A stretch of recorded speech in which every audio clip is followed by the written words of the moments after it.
Especial.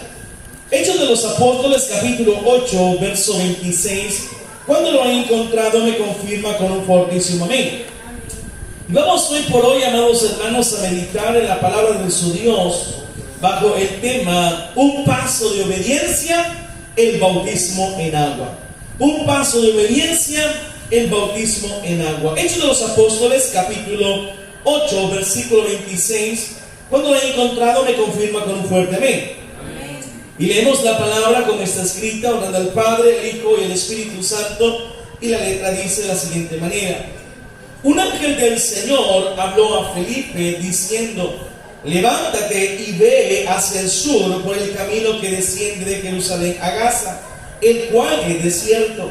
Entonces él se levantó y fue. Y sucedió que un etíope, eunuco, funcionario de Candace, reina de los etíopes, el cual estaba sobre todos sus tesoros, y había venido a Jerusalén para adorar, volvía sentado en su carro y leyendo al profeta Isaías. Y el Espíritu dijo a Felipe: acércate y júntate a ese carro. Acudiendo Felipe, le oyó que leía el profeta Isaías y dijo: pero ¿entiendes lo que lees? Él dijo: ¿y cómo podré si alguno no me enseñare? Y rogó a Felipe que se subiese y se sentara con él. El pasaje de la escritura que leía era este: como oveja a la muerte fue llevado, y como cordero mudo delante del que lo traslica, así no abrió su boca. En su humillación no se le hizo justicia, mas su generación, ¿quién la contará? Porque fue quitada de la tierra su vida. Respondiendo el eunuco, dijo a Felipe: te ruego que me digas, ¿de quién dice el profeta esto? ¿De sí mismo o de algún otro? Entonces Felipe, abriendo su boca y comenzando desde esta escritura, le anunció el evangelio de Jesús. Y yendo por el camino, llegaron a cierta agua, y dijo el eunuco: aquí hay agua, ¿qué impide que yo sea bautizado? Felipe dijo: si crees de todo corazón, bien puedes. Y respondiendo dijo: creo que Jesucristo. Padre, en el nombre de Jesús, en esta noche rogamos que bendigas tu palabra. Rogamos, Señor, que en esta hora abras nuestro entendimiento y nos permitas, Padre, el de poder aprender y entender lo que tú nos quieres enseñar. Te pido, te ruego y te suplico que seas tú glorificado y que cumplas tu propósito en cada uno de nosotros. Confieso mis pecados a ti y me aparto en Cristo Jesús. Te lo pido. Amén, Señor, y amén. Pueden tomar asiento, amados hermanos. Un paso de obediencia, el bautismo en agua. Yo quiero que en esta noche, amados hermanos, ustedes pongan muchísima atención a este tema bastante especial, como lo es el bautismo en agua. Un paso, amados hermanos, donde todo creyente debe de pasar. Un paso, amados hermanos, donde todo creyente debe de dar. Un paso, amados hermanos, donde todo cristiano, hijo de Dios, nacido de nuevo, es necesario que lo dé. Y es muy importante, amados hermanos, que cada uno de nosotros propiamente sepamos en qué consiste lo que es este paso. Muchas veces nosotros, amados hermanos, a lo largo de la vida ministerial o a lo largo de la vida eclesiástica, nos hemos topado con personas que cuando usted viene y le pregunta: ¿usted quiere ser bautizado?, esta persona le puede venir y decir: es que fíjese que yo no estoy preparado. ¿Cuántas veces usted, amado hermano, se ha topado con personas que le han dado esta respuesta? Probablemente muchas. Recuerdo que en un momento determinado, cuando Dios me permitía poder ser líder de una célula familiar en una congregación X, me topé, amados hermanos, con una persona en la cual pues había tiempo de poder realizar bautismos. Y cuando esta persona cumplía con los requisitos, ¿verdad?, de poder dar ese paso de obediencia, y le hicimos la pregunta, esta hermana contestó: es que no estoy preparada. Y me surgió, amados hermanos, en ese instante aquella inquietud, ¿verdad?, donde muchas veces nosotros debemos de meditar propiamente en esto. ¿Sabe por qué? Porque por más que usted quiera, por más que usted desee, por más que usted espere poder estarlo, nunca vamos a estar listos y nunca vamos a estar preparados. Por eso es muy importante, amados hermanos, que cada uno de nosotros sepamos, ¿verdad?, los pasos que estamos dando. ¿Sabe por qué? Porque si nosotros intentamos el de poder cumplir un perfil ante la gente, ante la comunidad, créanme que nunca lo vamos a llenar, nunca lo vamos a cumplir.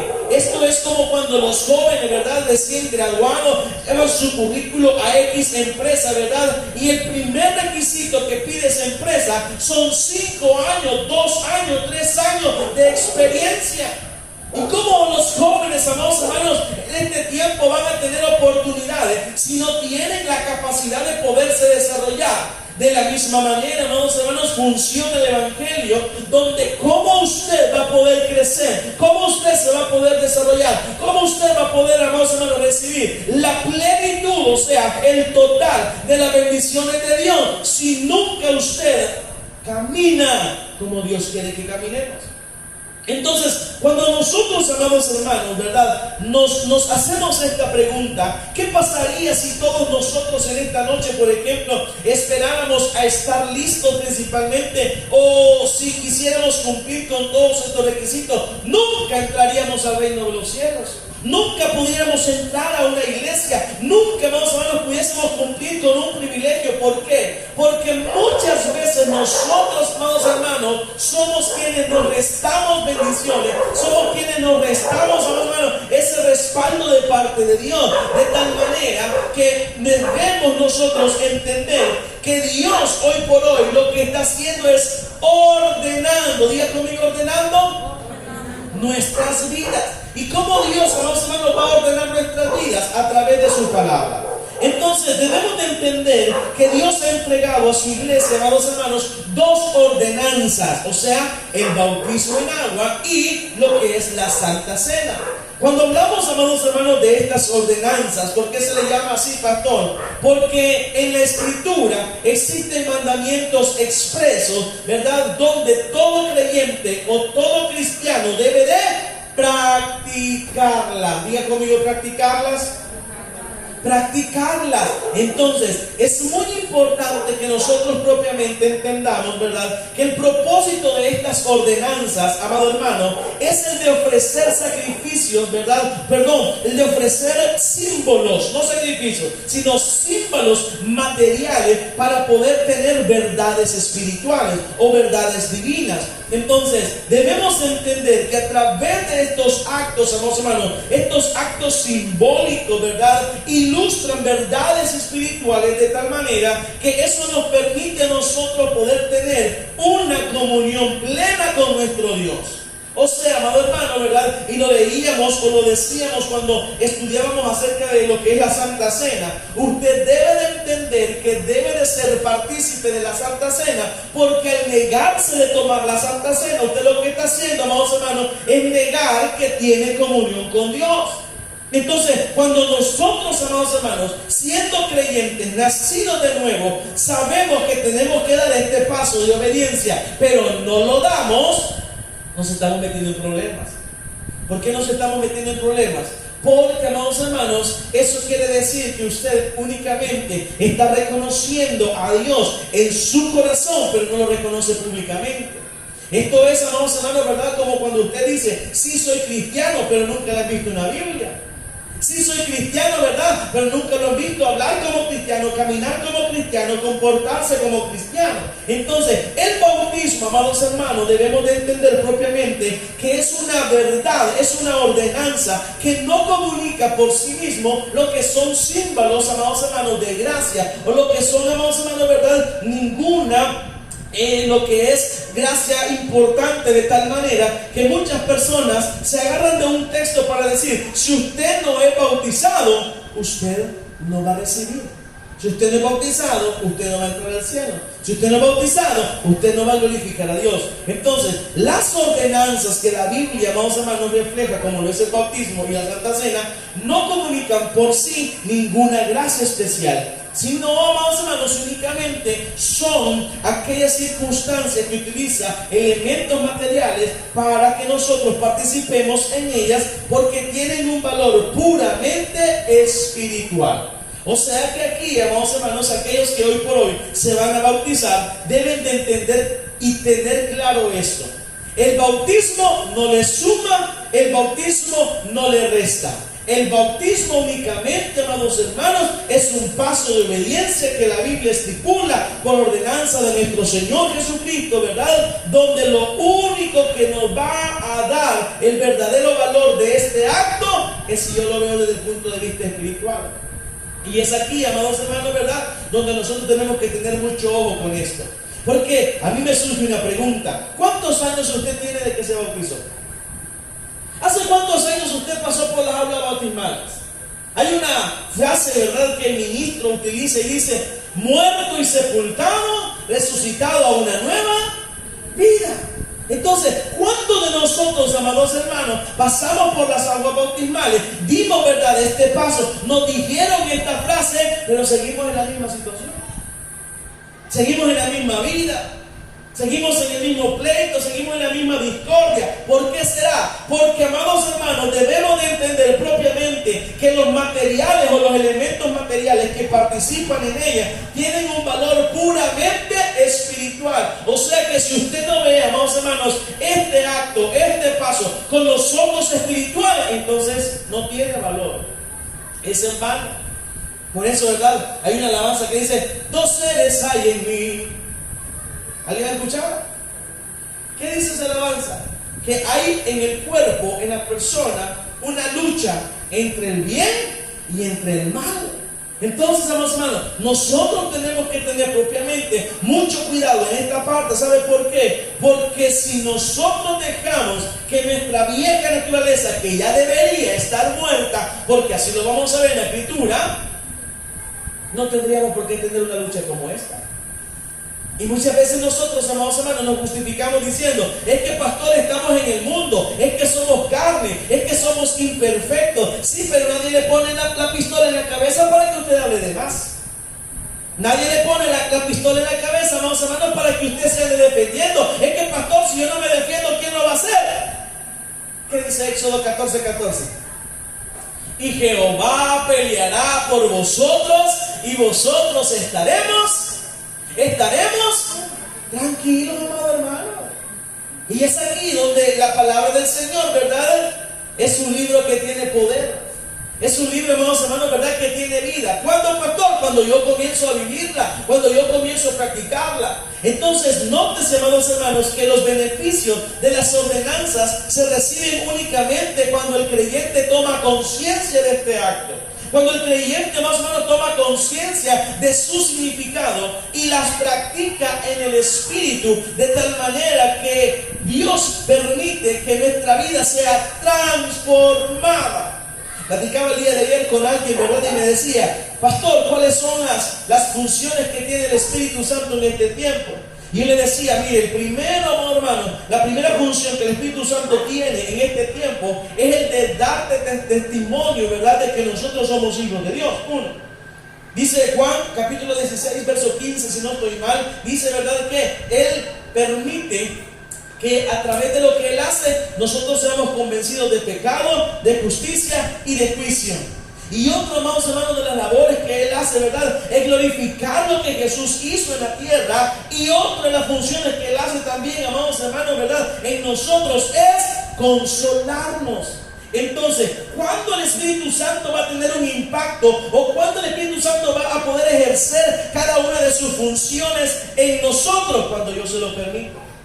Entonces, de la misma manera funciona el bautismo en agua. ¿Cuándo va a tener un efecto en mi vida? Cuando yo tomo conciencia de lo que estoy haciendo. No es un juego, sino una verdad, una realidad. Entonces, amados hermanos, debemos de entender propiamente que si Dios en su misericordia nos permite a cada uno de nosotros el de poder dar este paso de fe, el de poder dar este paso de obediencia, yo tengo que saber qué es el bautismo.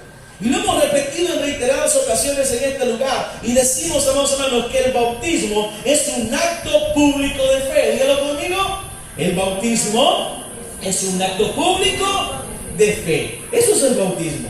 Significa, amados hermanos, que es una ceremonia pública, ¿verdad?, donde yo me estoy quitando el uniforme o la ropa de aquella gente que dice, ¿verdad?, vos eras una basura, pero ahora ya no voy a ser una basura, ahora me voy a quitar esa ropa y me voy a poner la ropa de ser hijo de Dios. ¿Me está siguiendo?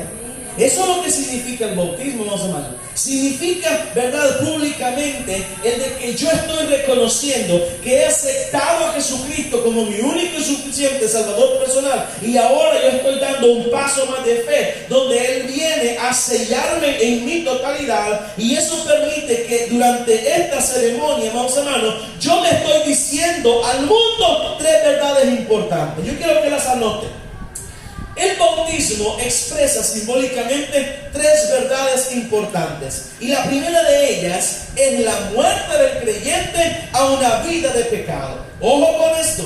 Es aquí, hermanos, donde yo le estoy, ¿verdad?, recalcando. El bautismo va a tener un impacto en su vida cuando usted tome un acto de conciencia, o sea, tome el valor que esto requiere. Entonces, si yo sé propiamente el acto que estoy dando, ¿verdad?, el de poder ver propiamente que esto es un aquello o una brújula que me permite a mí determinar el bien del mal, entonces yo voy a poder cumplir lo que la palabra del Señor me expresa. Y lo primero que me expresa el bautismo simbólicamente es la muerte del creyente a su vida de pecado. Busque conmigo Romanos capítulo 6, verso 3.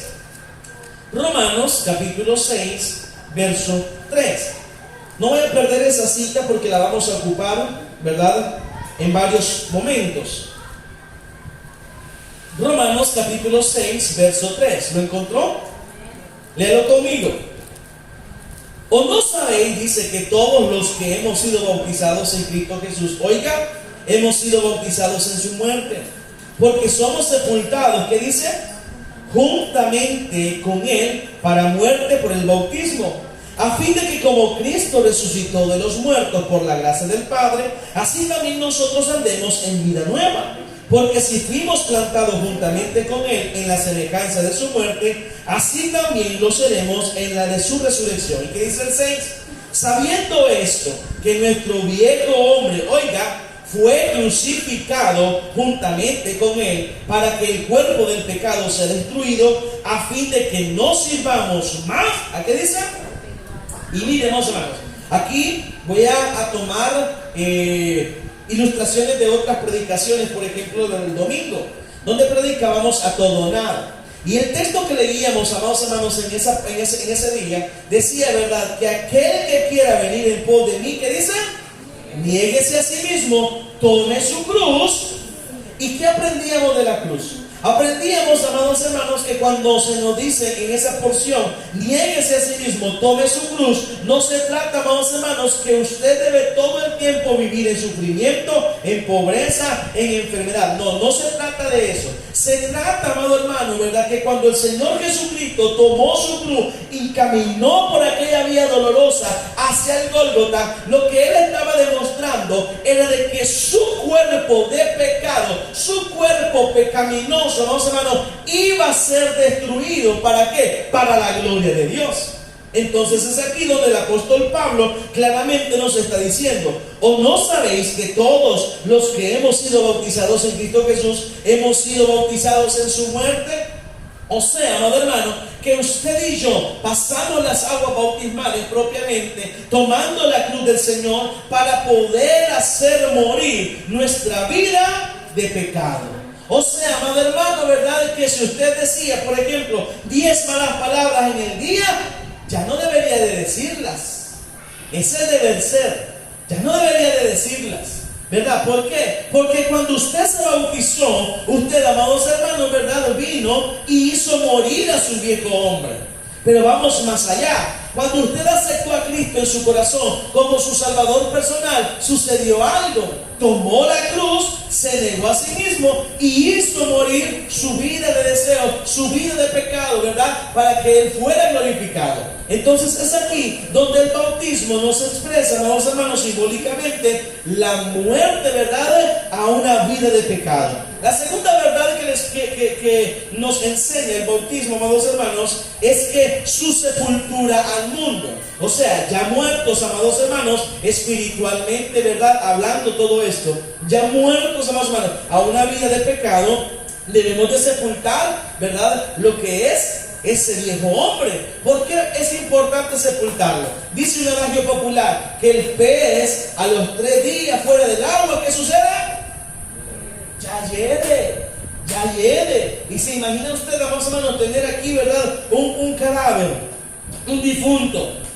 Automáticamente, amados hermanos, con una preparación, digamos, normal, a las 24 horas ya se tiene que enterrar el cuerpo. ¿Por qué? Porque dicen los conocedores, dicen los expertos, que el estado de putrefacción de un cuerpo, amados hermanos, humano, es peor que el de los animales. ¿Se imagina usted el olor? Por eso hay un momento donde el apóstol Pablo, ¿verdad?, en una de sus cartas dice, ¿verdad?, ¿quién me podrá separar de este cuerpo de muerte? ¿Por qué? Porque en el antiguo, amados hermanos, testamento decía, ¿verdad?, la ley mosaica, ojo por ojo, diente por diente. Entonces, amados hermanos, nótese que es muy importante de que usted hoy por hoy reconozca que si usted ha muerto para el mundo, no tenga ahí guardado, amados hermanos, el viejo hombre. Hay pastores que fíjense que se me salió el viejo hombre, me salió la vieja mujer. Eso no debe de existir. Eso no debe de pasar. ¿Por qué? Porque usted debe, amado hermano, sepultarlo. ¿Y cómo se lo confirmo? Veamos lo que dice Romanos 6:4. Porque somos sepultados, dice, oiga, juntamente con él, refiriéndose a Jesús, para muerte por el bautismo, a fin de que como Cristo resucitó de los muertos por la gloria del Padre, así también nosotros andemos en vida. En vida significa, amados hermanos, que no podemos ser iguales. Significa, amados hermanos, que el pensamiento, perdónenme la ilustración, de mente de pollo que antes teníamos, ya no debe de existir. Debe de existir, amados hermanos, una mente de águila. Una mente, amados hermanos, ¿verdad? De creer propiamente lo que el Señor nos ha dado. Una mente, amados hermanos, ¿verdad? De lo que Dios ha hecho en nuestras vidas. Porque muchos de nosotros en este tiempo todavía tenemos, ¿verdad?, mente, y perdónenme la ilustración, pero tenemos mente de paloma. ¿Cuál es eso, pastor? De que solamente sacamos el pecho, ¿verdad? Pero no servimos más allá, amados hermanos, de ser un alimento para alguien más. Y Dios nos ha capacitado a cada uno de nosotros para tener la mente de Cristo, para tener la mente de un vencedor, para tener la mente, no solo de un ganador. Por eso usted ya no sigue caminando cabizbajo, ya no sigue atesorando su tristeza, ya no sigue, más o menos, en una situación, ¿verdad?, complicada. ¿Por qué? Porque de modo que si alguno está en Cristo, nueva criatura es. Y eso, amados hermanos, debe de ser algo que cada mañana usted se debe decir: ya no soy igual, ya no soy la misma, ya no soy el mismo. Debemos de cambiar. Entonces la palabra del Señor claramente nos enseña la importancia de poder sepultar ese cadáver, ese muerto, amados hermanos, de pecado. Debemos sepultarlo ante el mundo. Vamos a otra cita más. No pierda Romanos, pero vamos a Colosenses capítulo 2. Carta a los Colosenses, en su capítulo 2, versículo 12. Cuando lo encuentre, me dice un fuerte amén. ¿Por qué es importante, amados hermanos, poder sepultar ese cuerpo de pecado al mundo? Dice Colosenses 2:12. ¿Lo encontró? Colosenses 2:12. Sepultados con él, dice, en el bautismo, en el cual fuiste también resucitados con él, mediante la fe en el poder de Dios que le levantó de los muertos. ¿Qué significa eso, pastor? Que su vida hoy por hoy ya no debe de ser la misma, ya no es la misma. Porque allá afuera, amados hermanos, los que viven sin Cristo y si viven sin esperanza son muertos espiritualmente. Pero en medio de todos esos muertos espiritualmente, amados hermanos, Dios nos escogió a nosotros para resucitarnos juntamente con Él a través de su resurrección. Entonces, la segunda verdad de que el bautismo nos enseña es su sepultura al mundo. Y una tercera verdad, amados hermanos, que el bautismo nos enseña es su resurrección a una nueva vida. Veamos lo que dice Romanos 6:4. Volvamos otra vez a Romanos 6:4. Y dice la palabra del Señor: porque somos sepultados juntamente con Él, oiga, para muerte por el bautismo, a fin de que como Cristo resucitó de los muertos por la gracia del Padre, así también nosotros andemos en vida nueva. Hago una pausa, véanme para acá. ¿Por qué era importante, amados hermanos, que Jesús muriera, pero que también Jesús resucitara? Porque cuando Jesús resucitó, amados hermanos, Él ya no era el mismo. Él ya no era el mismo. No sé si usted, amados hermanos, ¿verdad?, ha visto aquella película donde se veía, ¿verdad?, que el Señor se le presentó a unas mujeres y esas mujeres lo querían tocar, ¿verdad? ¿Y qué le dijo él? No me toquen, porque todavía no ha llegado mi hora. ¿Se recuerdan de eso? La Escritura menciona, amados hermanos, esa parte. ¿Y por qué sucedió eso, pastor? Porque el cuerpo que Jesús tenía después de la resurrección era un cuerpo glorificado. Era un cuerpo que ya no padecía enfermedad, ya no padecía dolor, ya no tenía, amados hermanos, pecado. Entonces, eso mismo el Señor busca en cada uno de nosotros, el de tener cuerpos, amados hermanos, consagrados para Él. ¿Diga conmigo consagrados? Por eso es aquí, amados hermanos, muy importante el de poder cumplir con la santidad. Y muchas veces nosotros, amados hermanos, ¿verdad?, venimos y queremos reflejar la santidad en cosas materiales, cuando la santidad, amados hermanos, va más allá de algo material. ¿Y cómo es, pastor? En lo espiritual. ¿Qué significa santidad? Apartado de. Significa que si yo sé que eso no me sirve, yo me alejo de eso. Si yo sé que eso a mí no me funciona, no me edifica, yo me alejo de eso. Eso es santidad. Santidad no es creernos más que los demás. Santidad no es menospreciar al débil. Santidad no es menospreciar, ¿verdad?, aquel que necesita una guía, una ayuda, un soporte. Eso no es santidad. Santidad, amados hermanos, es vivir con gozo, con paz, con paciencia. Con santidad, amados hermanos, significa propiamente vivir y dar los pasos que Jesús dio. Eso es santidad. Pero eso es lo que la iglesia hoy en tiempo, amados hermanos, no quiere hacer. Eso es lo que la iglesia hoy en este tiempo no quiere cumplir. Entonces, la palabra del Señor nos enseña, amados hermanos, que nosotros debemos de andar en una vida nueva. Y dice el 5: porque si fuimos plantados juntamente con Él en la semejanza, que dice, de su muerte, así también lo seremos en la de su resurrección. Y veamos lo que dice el versículo 8. Y si morimos con Cristo, creemos que también viviremos con Él, sabiendo que Cristo, habiendo resucitado de los muertos, ya no muere. La muerte no se enseñoreará más de Él. ¿Qué significa eso, pastor? Que el enemigo ya no tiene más poder sobre usted. Que el enemigo, amados hermanos, ya no tiene más potestad en usted. Que el enemigo, amados hermanos, ¿verdad?, ya no tiene más voluntad por usted. Entonces, ¿cómo yo voy a poder hacer cumplir lo que la palabra del Señor me enseña? Cuando yo poseo conciencia, ¿ya conmigo conciencia?